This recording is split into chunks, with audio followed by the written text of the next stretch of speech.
My name is Angela Taylor. Thank you for being here for our first town hall in 8 years, or 7 years, something like that. It's been a very, very long time since we got people together. It's one of the things I hear all the time.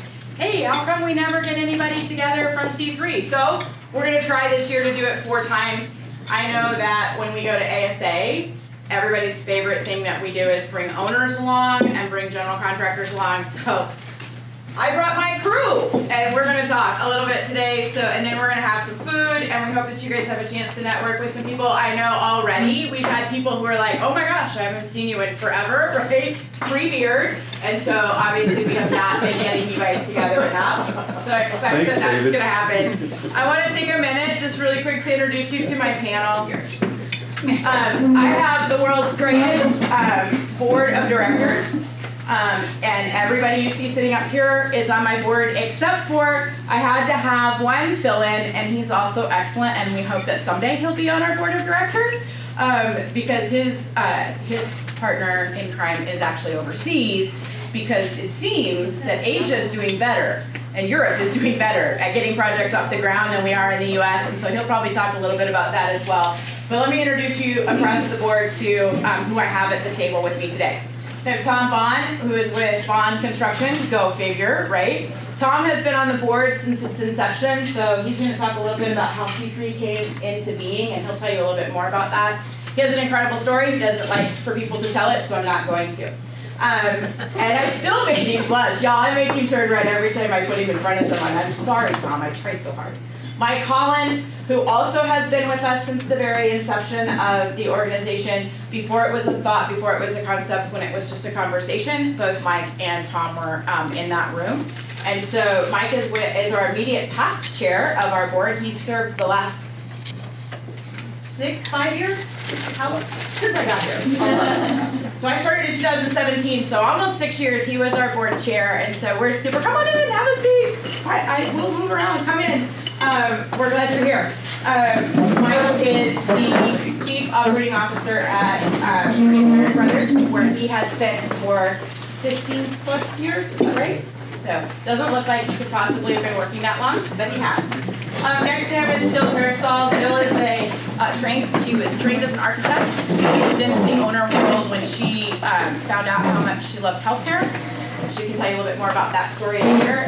She is now the Senior Vice President of Facilities and Maintenance at, is that right?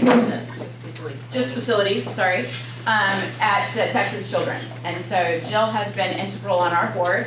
She was superseded by, she succeeded Pete Dawson, who had started with us, but she's been integral in bringing us projects even outside of the Houston space. So we're excited to have her. Brian Donahue with Hines Development, which is where we are currently. They're spending a lot of time overseas and not so much with us because we're a little slow here in the US, which has never been true about us until now. So we're gonna talk a little bit about what they're looking forward to as far as what Hines and what they see from a developer's perspective, which is very different than, say, a serial builder like Jill.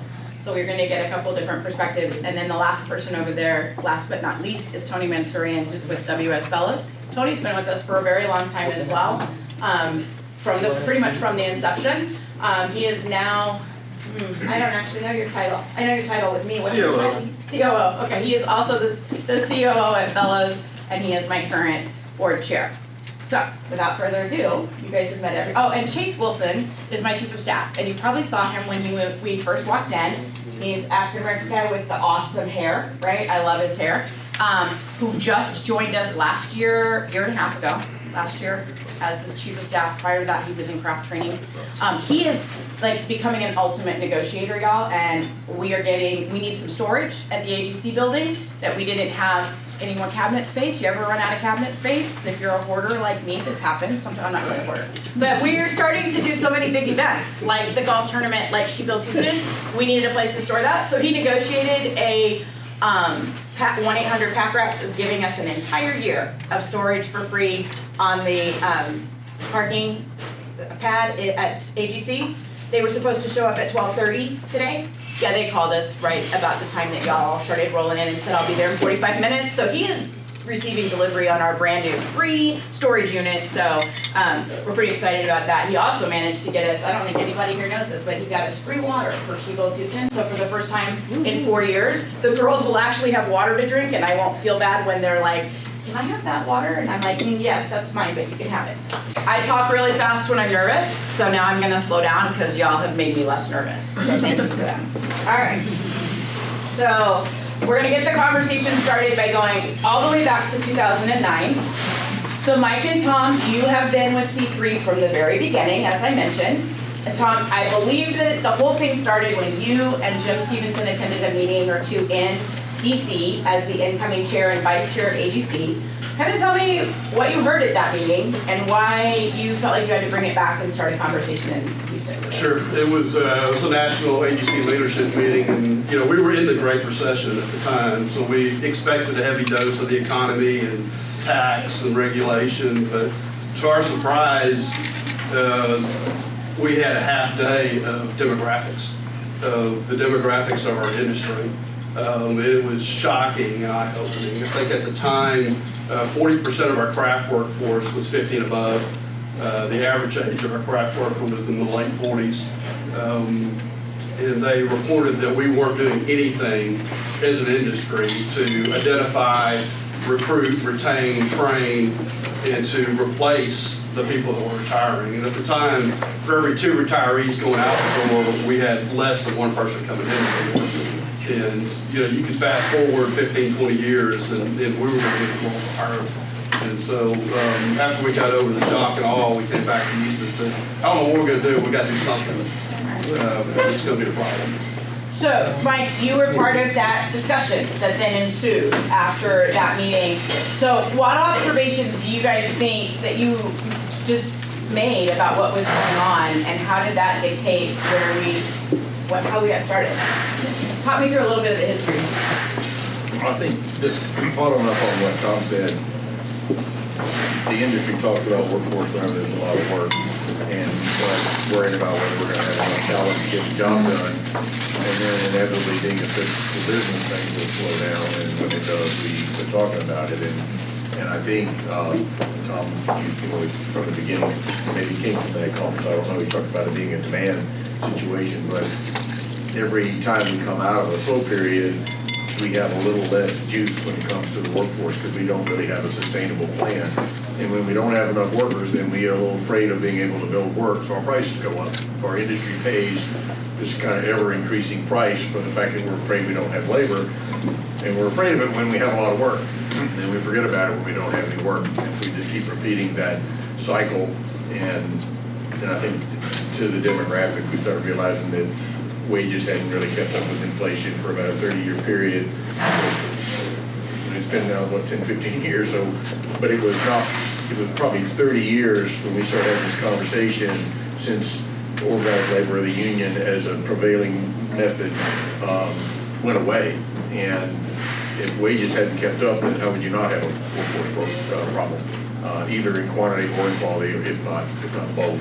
And so I think it was the awareness of that and the realization that we are herky-jerky, so we need to have a more consistent solution that we can build on, so that 10 years later, we've made 10 years progress, 20 years later, not start. But I think that initially you guys had talked about, what could we do as an influencer strategy. If you think about 2009, I don't know if you guys are familiar with what major platform introduced in 2009, but 2008, 2009 was the introduction of Facebook, the beginning of social media, and you guys quickly decided it was going to take a whole lot more than just an influencer strategy to move the needle. And so when you guys were looking at what was happening in commercial construction, what were some of the key things that you guys narrowed down on that had to change? They just had to change, or we were never going to make any progress. Yeah, we decided it was easy. All we had to do was bring vocational training back to Texas after 30 years, teach every contractor to change their business practices, completely change the image of construction, and instill industry-wide training. Just easy peasy.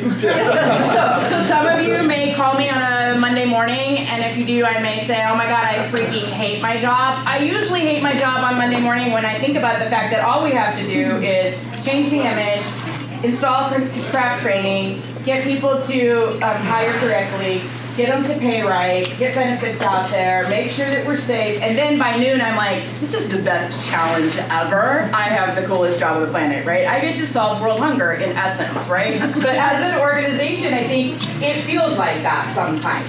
But I know recently, Tom, you and I had some conversations, and you feel like we're moving the needle. What do you and Mike see, and I'll let you both piggyback off each other and talk about that. What do you see as progress? I mean, we're in 2024, we started in 2009, so what have we done? How are we doing? Well, I'll start with the problem, and I think if we're going to continue to act in a different way, then we have to be able to continue to experience the pain. And I think the pain is lack of productivity. What is now, I think, demand wage growth. If you don't have enough people, then you pay more for what you have, whether you get more or not. And again, nothing is meant to diminish the work ethic or any of that from the workforce, but the reality is if you don't have enough workers, then you pay more for whatever you have. You're desperate. And I think that's exactly probably. You know that we charge $25 every time that happens at Gateway, so just put that in our scholarship fund. Anyway, so I think, and this is not a good thing, but I believe that when we start and stop, we convinced ourselves there wasn't a problem until there was a problem, instead of realizing there's a problem and the things that are driving that problem, to Tom's point, are not changing. I mean, we've got a whole bunch of things where we don't have people entering our workforce. We're not really aware in this country that we need to think about our workforce economically, not just from a security point of view and what have you, so that it's pretty much constant pain. And I think that's probably part of the progress. The other part is, Phil and I were having this conversation coming in, it's not so much what any one of us can do on our job site. If you have the right supervision, the right plan, the right kind of culture, you can be safe, you can create productivity, you can have training, sort of, basic, I'll tell you, you tell me. But those things don't necessarily accrue to the industry because that's not a platform that people can replicate. And so if we continue to assume that the workforce is plentiful, which I think is really the way we've been operating for 30 plus years, then we're not doing anything as an industry. And so I think more than anything, C3 has begun to aggregate this concern where we can say, can we act together? We're always going to compete. We're good at competing. We need to bloody each other's nose or bite each other's eye. We'll do that regularly. But associations like AGC and an organization like C3 are examples of what we can do when we work together. So we have to share practices. We can still outcompete one another with high levels of practice, but we had to establish a floor. And it was ironic what Tom said. There was really no network of craft training when we started having this conversation. Yes, where there were union work, there was Bureau of Apprenticeship, and so there was the sort of the basics of training, but you're talking about 10% of the workforce. Well, that's 90% that don't have that. And then some contractors who said, hey, I have to train for myself. There's no real network of training. So we had to start with safety, and I think in Houston that was a safe bet. Houston with the energy industry was already focused on safety. That was a big deal, and then of course the other one was just these employment practices that companies treat their craft professionals as employees, and they're interested in their productivity, they're interested in their retention, and everything that they know. And if they're not employees, then you really have declared an arm's length relationship. That's not my problem. I'll just assume that workers will show up. And so I think that narrative has begun to change. There's lots of headwinds out there. Policy, immigration, workforce policy, and so forth and so on are still a big problem for us. But I think more, and this goes really just for some of the rest of our panel too, but I think as owners have also realized, if contractors are struggling to man my job, there's a price for that. And an owner sits at the top of the supply chain, and therefore they're experiencing the most of that in terms of quality and cost premiums. And so they have to be in that equation. And I think maybe that was the biggest thing. Tom described it as a demand solution, that owners realize contractors are struggling, that costs me time, that costs me money, it costs me quality, and we need to be talking about it together. So I think we broadened out the group a bit. Tom, you want to add anything? Yeah, I think two things. I think attitudes have changed. I mean, I think people realize that their W-2, well-trained, productive workforce is the best asset they have. and we're seeing that now. I think the headwinds of no CTE in Texas have completely changed. Yeah. Every kid doesn't have to go to college now, Yes. which is a monumental change.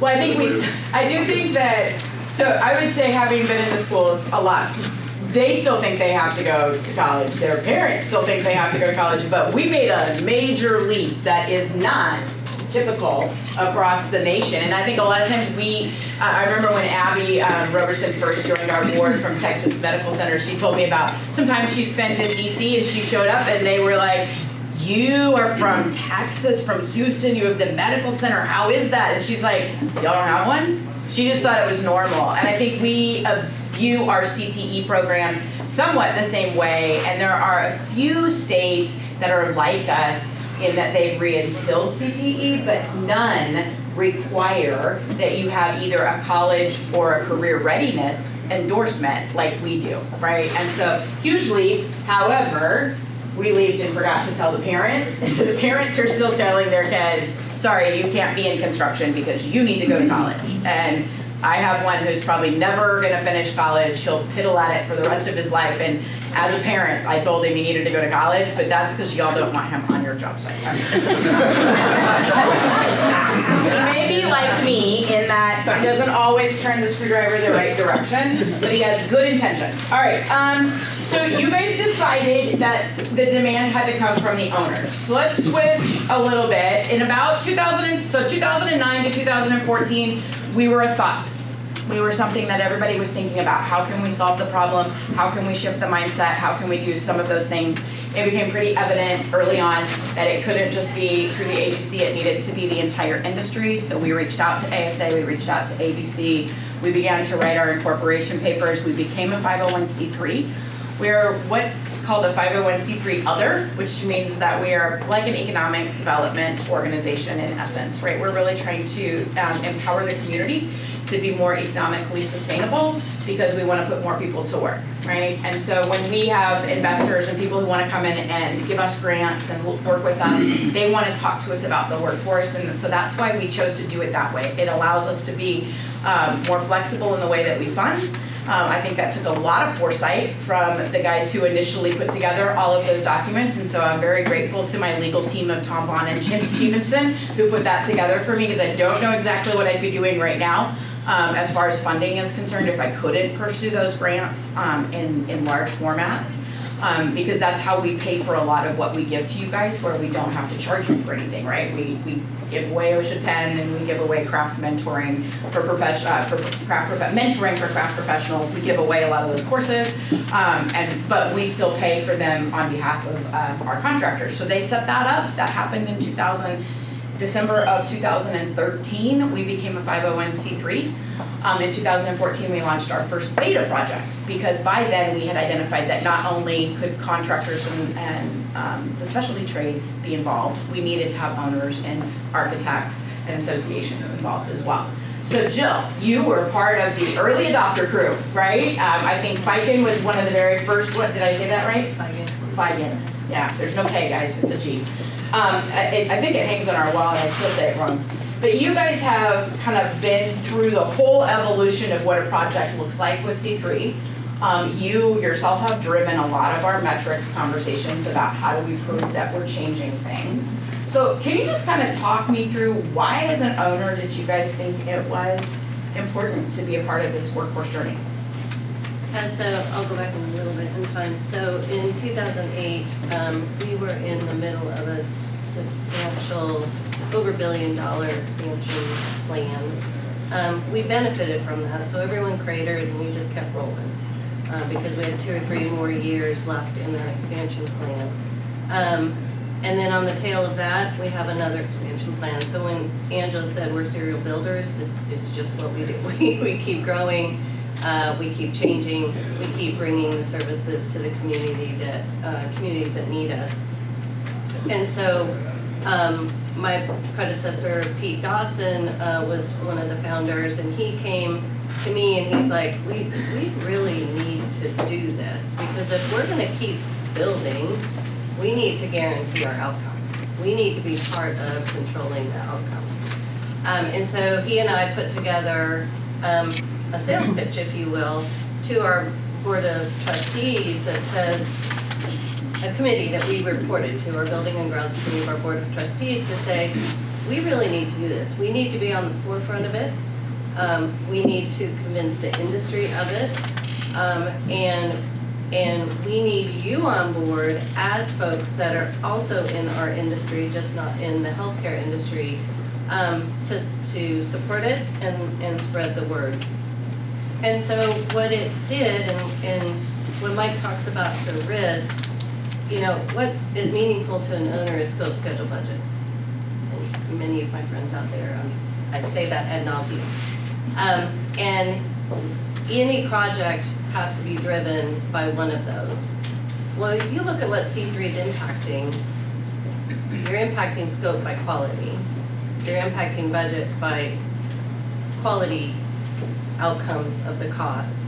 And you're impacting schedule. And so if we don't have a service like C3, if we don't bring the community together, all of those break. You don't have the quality because you don't have the skill. Your budget's out the window if you have to go beg, borrow, and steal people.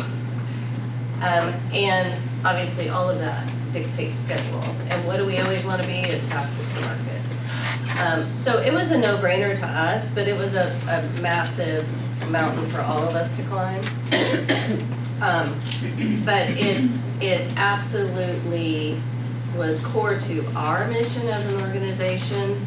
Not literally, but if we need to bring the care to our community, we need to be in a very predictive and productive and quality way. And so why wouldn't we support C3? It was more of, tell me why not to do this, than how I have to sell to do it. So, have you seen any changes that, like, actually positive impacts that you think have come about as part of your participation in C3? Thinking of projects that weren't done under C3, which were, and again, we're working on the data, but I've seen more collaboration on projects with C3 than not. It feels like it flows better for the general contractor. And the other thing, and I don't know if this is C3 or not, but I have been seeing, and I think it's more the education side, I've been seeing more and more women on job sites, which makes me incredibly happy, of just really seeing the entire community work together. And so those are anecdotal, but I've definitely felt literally almost equitable projects when we opened in 2011 and when we opened in 2017, almost identical projects. And the 2017 one under C3, 2010 not.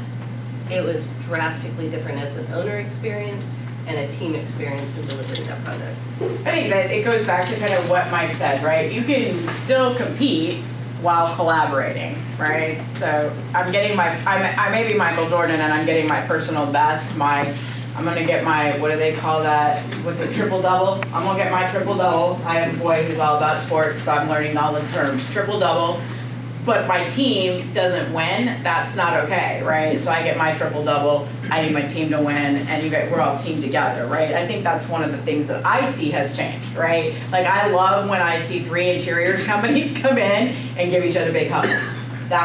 To me, that's collaboration, right? You do compete in the marketplace, but you also have great respect for each other as collaborators, right? So, all right, Brian, we're gonna move to a little bit different perspective. So Jill is a serial builder, and she's building on her same projects and her same property all the time, and you are kind of not. You wanna tell us a little bit about the development arm of Hines and how you guys look at C3 and some of what you see is more of the challenges on the development side, maybe.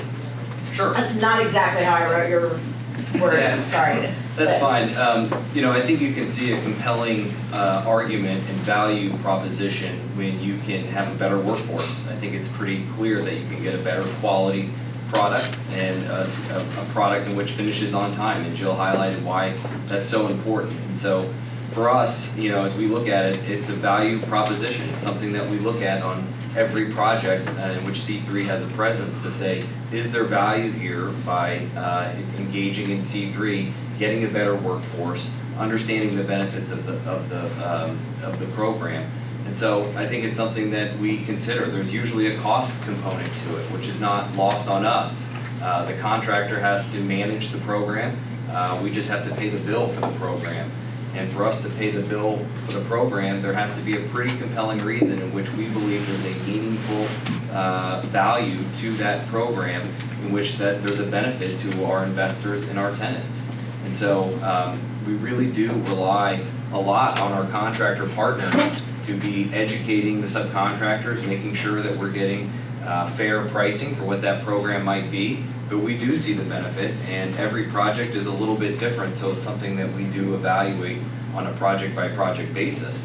But it's something that we're seeing an increasing amount of familiarity, and when there's more certainty to what the program is, and equally as important what it is not, we see the pricing come down because people understand exactly what it means, and they're not throwing a number against the wall because they're unsure about how the program will be managed. And so from our standpoint, that's a good thing because it provides another layer of certainty. Well, I know that you guys use a lot of foreign investors, a lot of big banks that don't necessarily have anything to do with the Houston economy specifically. How do you guys go about getting them convinced of that value? I know that we did some cost analysis with Texas Tower. Yep. Maybe you want to talk a little bit about that, or what you guys are currently working on doing in Austin with the IBM, if that's more in your purview. Yeah, I worked on Texas Tower as well, and there's a cost-benefit analysis here, but when it relates to having investors or tenants from other markets, they rely on us to help manage that process for them and make a recommendation. Every project that we do, whether it's in San Francisco or Seattle or Houston, they're going to have different requirements and different things that might be jurisdictionally beneficial in that market. And so we evaluate that on every project, no matter where we are. And so, in Houston, C3 is part of one of the items that we would evaluate and present and talk through the costing.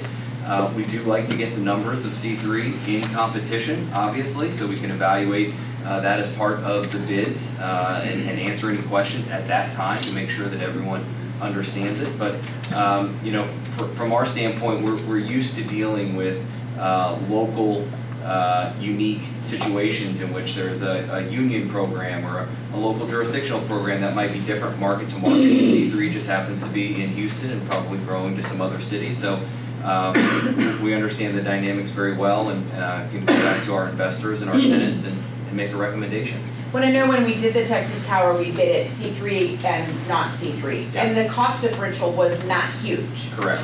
However, Mike, it was Conroe ISD that we bid, and it was different, very vastly different. But I think, Brian, you really alluded to the difference there. When we have a group of people who are being very well educated, subcontractors who are well educated, subcontractors who are on the move up, right? We talk a lot about C3 being a rising tide that's going to lift all of the boats, right? And when we have people who are coming alongside us and floating next to you guys who are excelling in the industry, I know, can I call you out? Sure. Okay, so Becky came into DAC a year and a half ago, 2 years ago, and has really worked hard to bring all of her craft workers in to do training with us, all of her HR folks in to do training with us, to get them all on this mindset and this trajectory towards growth. And it's been evident. We see them all over the place now where we didn't necessarily see them as before.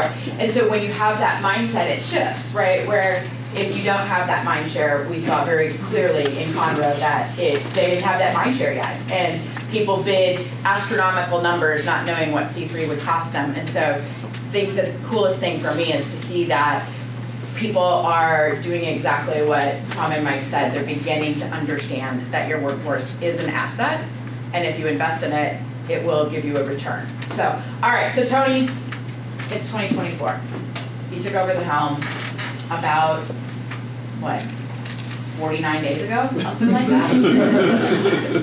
50? So you're in your first 100 days as the chairman. We've been through a board retreat recently. We're looking towards 2030.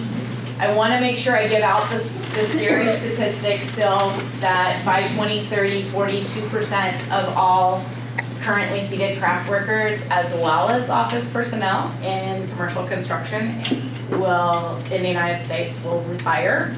By 2030, I would like to be one of them, but that's probably not really gonna happen. So I'm only gonna be 60 and that's not, you're not there yet. So what are we doing now? What's the focus going forward? And since Tom's your vice chair, if you wanna throw that across the table at him afterwards to also comment, you can do that. Well, first of all, I just want to thank everybody for coming out and supporting C3 today on President's Day. Did anyone else have an urge to go shopping for furniture today? No, I mean, honestly, Tom and Jim Stevenson, saw the need for this back in 2009. And we've come a long way, like you said. I mean, nobody in government was talking about this problem. Now you've got C3 programs going back to Texas. You could use student loans for trade school. I mean, you couldn't do that back then. So everybody's talking about it now. But I've always seen this as our problem as contractors, not the owner's problem, right? The owners have helped us get C3 started in the beginning because somebody had to. And you had to have a collection of owners to do that, to mandate C3 on our projects. But I see the next step in our future is our general contractors doing C3 projects on their own and mandating C3 projects on their own. I see that as the path forward.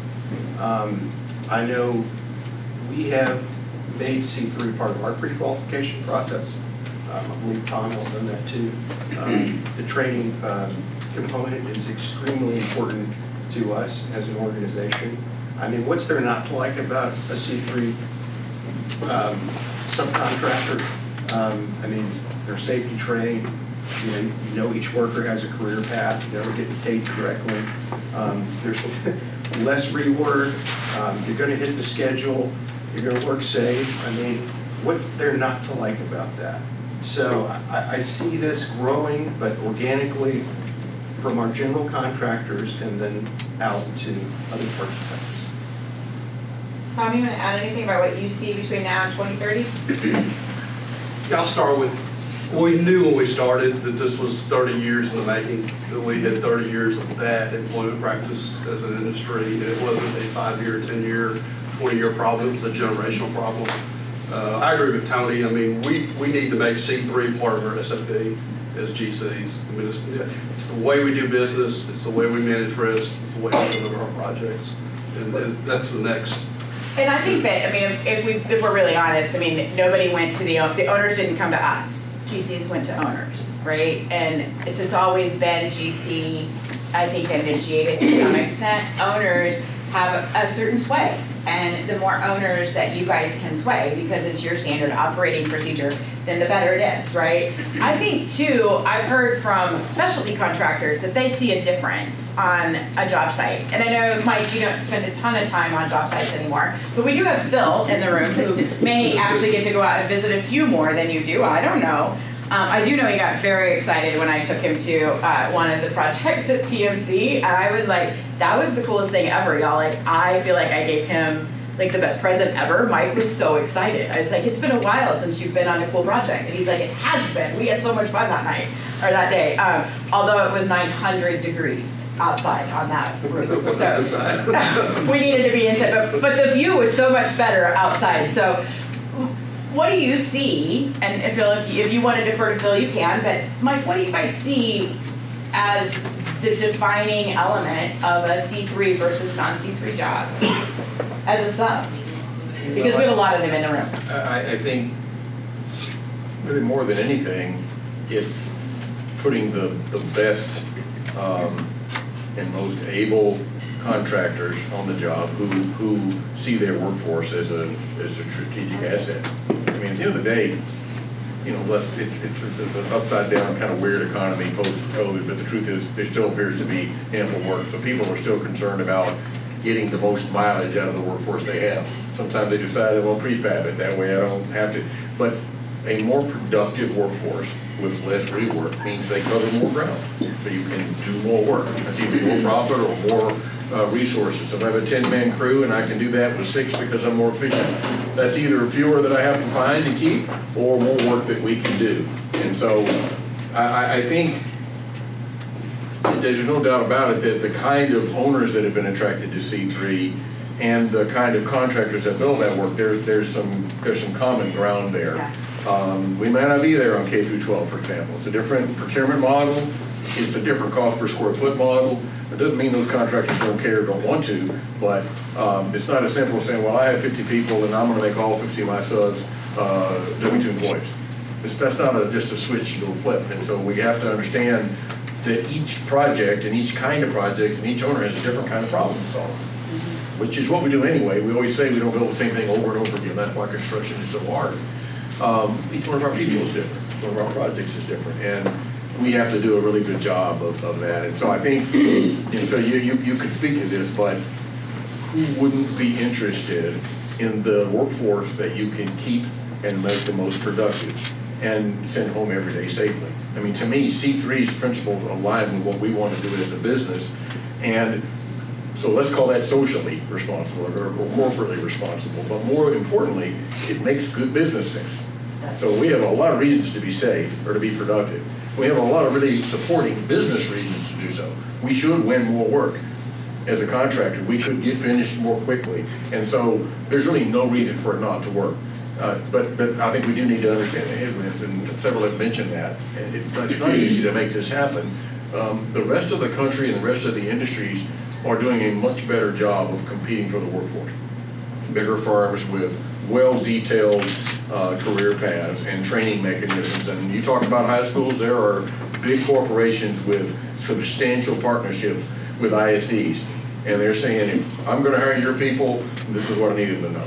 And I've been at the Federal Reserve with Lyondell talking to the San Jacinto Community College and saying, if you don't, it takes me 6 months to get one of your graduates into a productive role for me.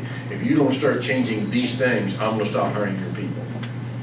Now that's a supply chain. And I think if we knew that, then we would have even more sway. So I think it's important to know after 15 years, we're still in our infancy in terms of understanding how to really move the needle as let's call it an employer, is the top of the supply chain. We expect the education system to deliver for us. Sometimes we train ourselves, but if the education system, community college, high school is going to do that, we have to be a much better student of the game. When I think that is an excellent segue, because one of the things I was going to say is, have we moved the needle? Has the tide, sorry, I don't want to run into the food, y'all, because it smells really good. They keep passing me, and you guys are going to love it. Has the tide risen? And I think we're still sitting in a situation where, how many of you guys get people off of Indeed more often than you get people off of personal referral? Still, our systems are relying on what they've always relied on, right? Historically, being a craft professional, being a trades professional is something that is lineage. A lot of times, you're brought into it through the family. You grow into it. You maybe know someone. I have kids from school districts all the time who are like, I want to do such and such, and I'll look at them and go, great. What does that mean to you? Like, usually they say, I'd like to do construction. And then I look at them and I'm like, awesome. So we're in a whole construction fair right here. What does that mean to you? And they look at me and go, oh my God, she might be crazy. I just said I want to do construction. And they don't have any clue. If they haven't had that historical lineage piece to them, they don't understand that interiors is different than masonry, is different than concrete, is different than steel, is different than architecture, is different than welding, and everybody wants to be a welder. I'm not quite sure why everybody wants to be a welder and why everybody wants to go underwater, because that's like some seriously dangerous crap, but they do, right? I know, right? Everybody in the entire room is like, money, money, money, money. Okay, I'm just saying money, money, money, money, money is great until you're dead. And then it's not great. And there's a lot of people who die there. But I think we have this whole education piece, and I do think that there are some standards, right? We all have some criteria for who we want, what we want, and how we're going to go and get them, right? Oil and gas is currently still kind of in the belly of nothingness, although our gas prices don't necessarily reflect it. They're not building the rigs here in the US that they used to. They're not going offshore in the Gulf as much as they used to. All of those people are tradespeople that we're not trying to catch. All of those people that are working in the plants, those are slowing down a little bit as well, especially in their construction. We need to be lined up. We need to say, this is what we actually want. This is what we actually need. These are the people who supply it to us on a regular basis, and we need you to do it better, right? Because how many of you guys are getting away with the exact same set of results that you did 10 years ago or 15 years ago? Or do your owners demand that you give them a better product with better quality, with higher productivity at a lower price? No one's ever seen that, right? Okay, so the way that we all work together is we go out and make sure that we're asking for our supply chain to do the same thing. So, on that note, we are making progress. We do have food. Y'all are the first people to come visit with us in 8 years, and so we wanted to make sure that you had a little time to get to know each other. And so we're gonna open it up for a few questions, and then we're gonna eat. Does that sound good? Anybody have questions for the panel? Oh, come on. We didn't tell you everything. There are deep, dark secrets here somewhere. Go ahead, Becky. What's the driving force behind the decision to use a C3, to go with a C3 project versus a not C3 project? What is the one driving factor that could make that decision one way or the other? From a GC's perspective or from an owner From a perspective? general contractor's Okay. perspective. We try to push it that direction every time we can. But it's interesting because we have owners on both ends of the spectrum are applying as far as, all the way from the Catholic Church that sees us as a moral obligation that, we presented it and they said, absolutely we're in, to our for-profit clients that, see the business case. And it's, if you correctly present it, and you're solving the owner's problem, I think it's a pretty easy sell. I mean, I've got a client that self-insures their projects, it's owner controlled insurance, and it's a financial windfall to them for C3. I mean, their safety numbers are so much better. So that's actually easy business case. But we try to push it every chance we get. So I don't know. Yeah, I mean, just to echo what Tom said, just for all his points, you're gonna get, you know what you're gonna get if you've got C3 subcontractors on your job. And especially if they're credited C3 subcontractors and they have their craft training endorsements. We take those into account when we're selecting subcontractors for special projects. But if I had my, druthers, I think every project that we do C3. And a lot of times, we'll tell our owners that we're just going to do it, And they're like, okay, no problem, as long as it doesn't cost you more money.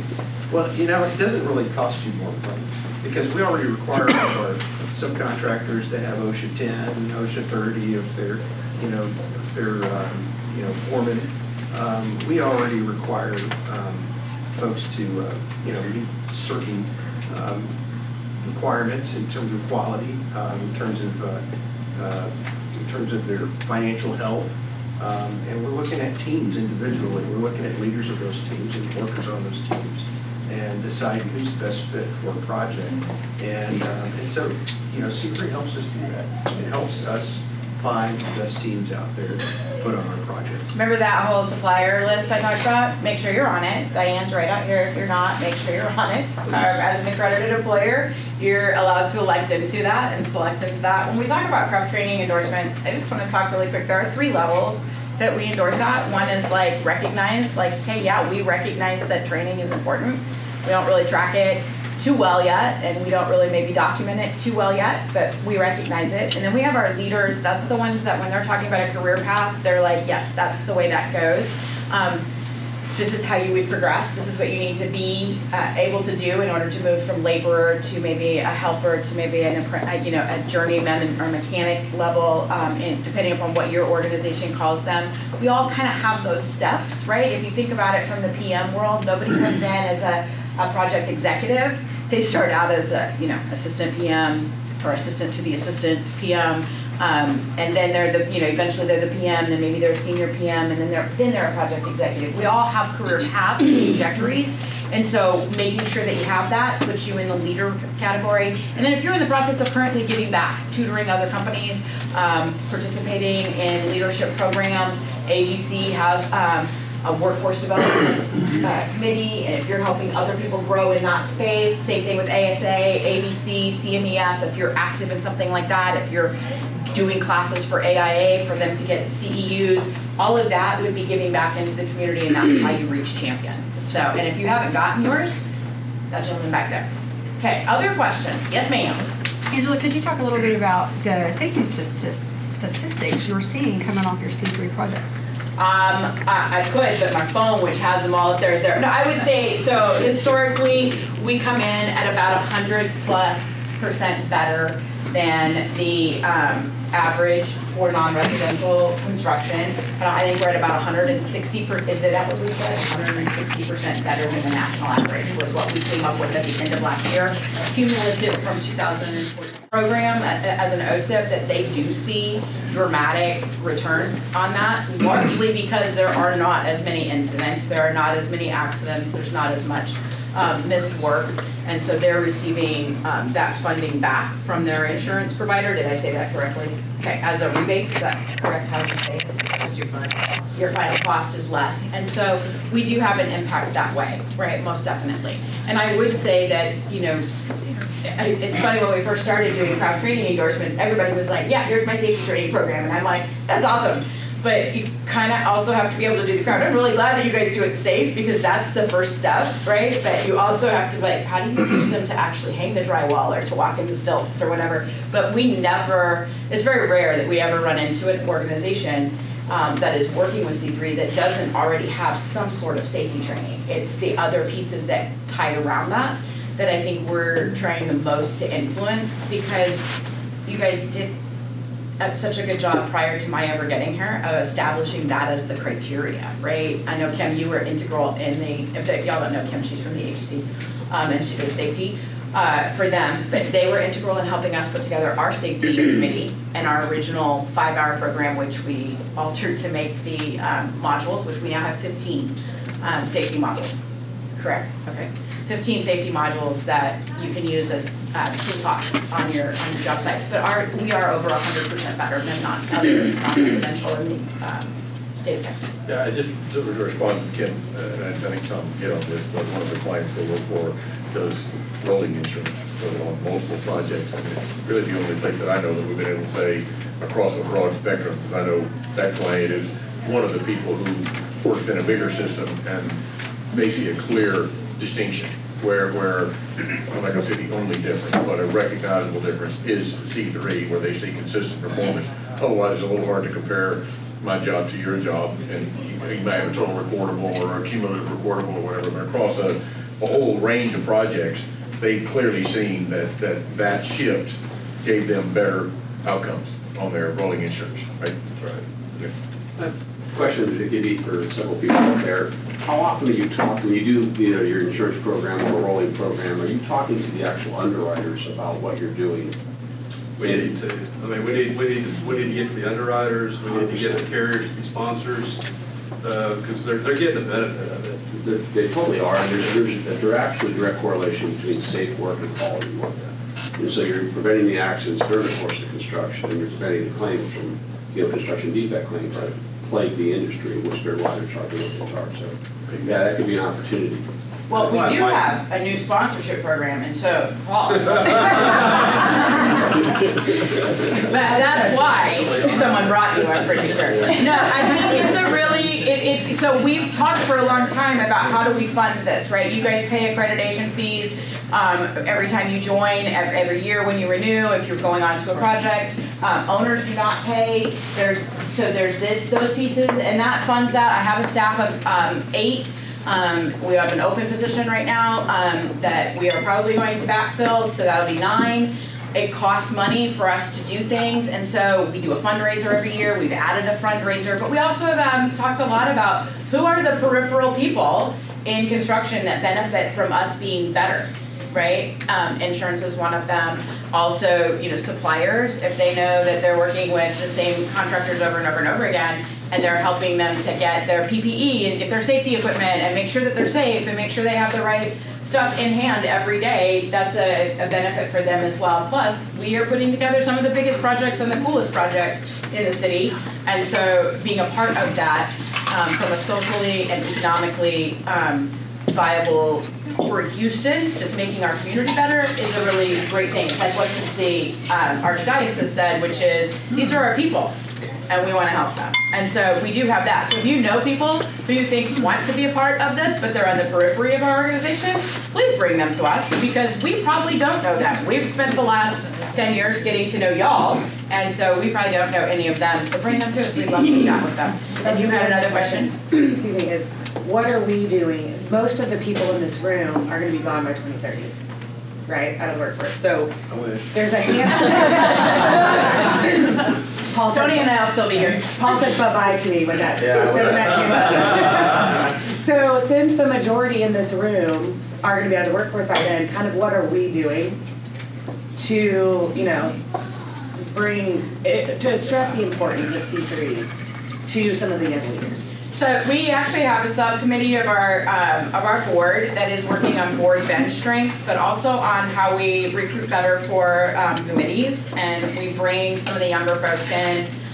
We encourage you to, if you've got a group, we've done with Small Glass almost every single year since I've been here, and we've gone out and done their entire PM's annual meeting with them and had a conversation with them about C3, and so some of them have moved to other organizations, and we brought that they brought that with them, and so we definitely are willing to come and talk anytime, but we also have lots of opportunities to get involved. Brittany knows, she's been on our committee for golf for many years, so if you have people that you want to encourage to learn us, bring them in. And then we have talked also about potentially creating an additional certification with the University of Houston that would allow you to either become a C3 certified HR person or a C3 certified construction manager, so you would know the process as you came out of school as a selling point and a differentiator for them here in the Houston market. Yes, ma'am. I want to let you guys eat, so this will be our last question, and then you guys can mingle and ask them your questions if you have more. So you mentioned how Houston is ahead of the curve than other markets.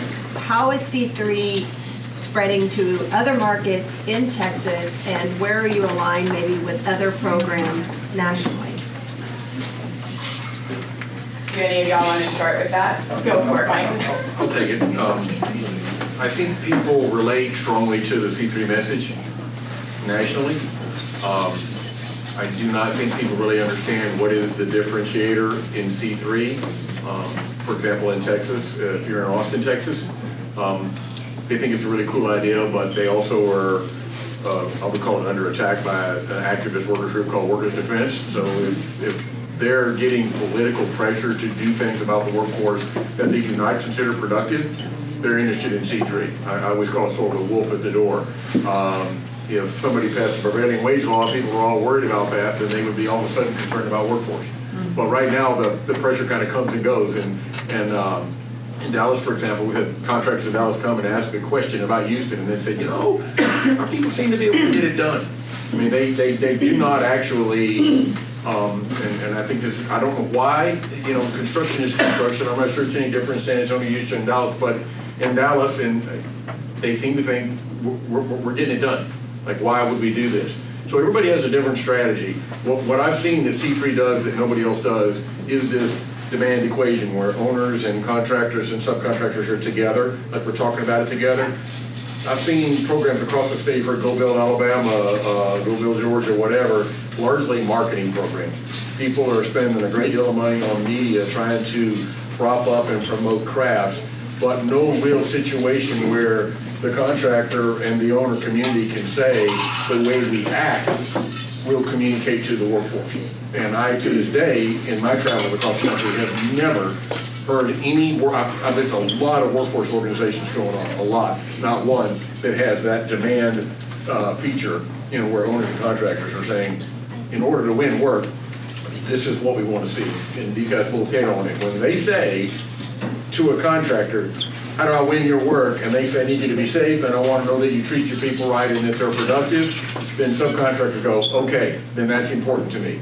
If the owner says it, it's even more important. It shouldn't have to be said, but after 2 or 3 decades, it's clear that it's been the thing that hasn't been said. And so that's the biggest thing I would say. If there's general interest, but what's differentiated Houston from other markets, and I'll say this, I mean, not to alienate anybody, but these two fellows, for example, they do a job, they're going to talk to their owner about C3. Not, would you be interested in doing this? But when you say you'll do it on your own job, that's the biggest endorsement you can give an owner, right there. And in other markets, I'm not sure we have general contractors who have the will and the awareness to drive with that. And otherwise, you're not just going to show up and ask a bunch of owners, hey, make me do this. It's kind of like, well, if I have to make you, why is it, what did you say in Dallas when we were talking about modeling? We had a conversation about modeling, and Jill said famously, you can either do it with 5,000 hammers, or you can do it with a model. I don't care. In other words, as an owner, they're expecting us to produce.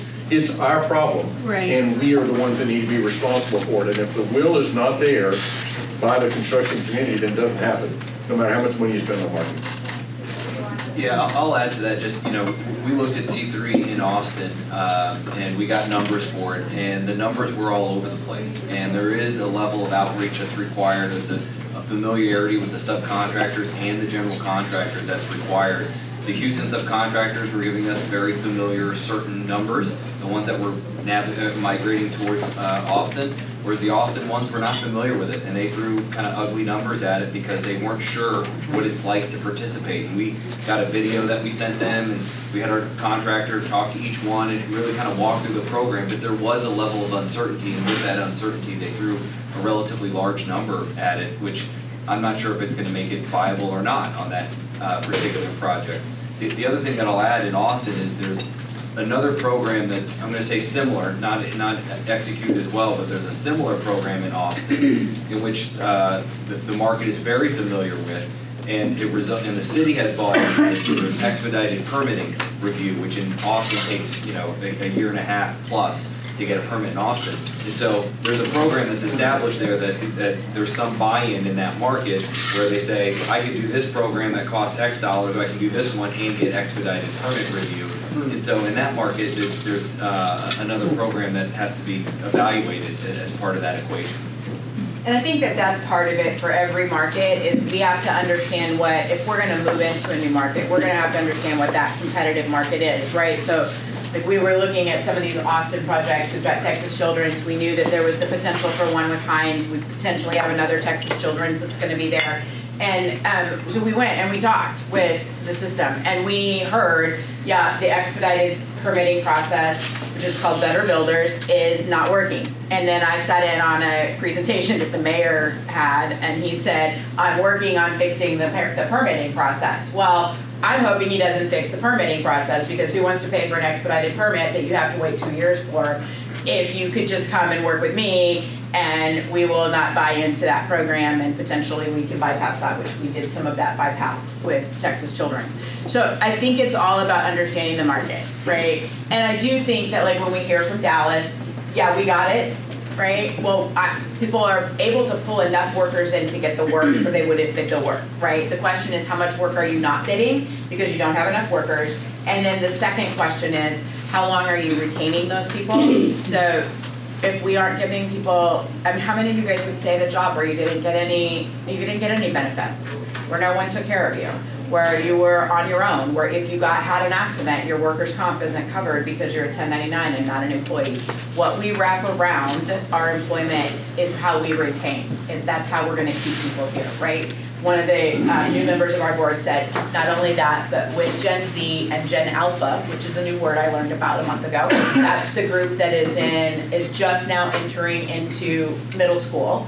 With those two, we need to make connection with them about the impact. They need to understand that that hospital that they're building is potentially going to service their children and keep their kids healthy, right? That they may be part of solving and curing cancer because they're building Randy Anderson. Someone may have a place of worship that's protected by our national rights, because they built that church, right? But making that connection for them, that what they build is not just a building, it's not just a road, it's not just a highway, it's something that builds the built environment for us, is another way that we're gonna keep people. So, yes, Can I speak to You Austin a can. little bit? So we did go into Austin, and I just went into Austin saying, we're gonna do C3, and so my friends at McCarthy joined the party. I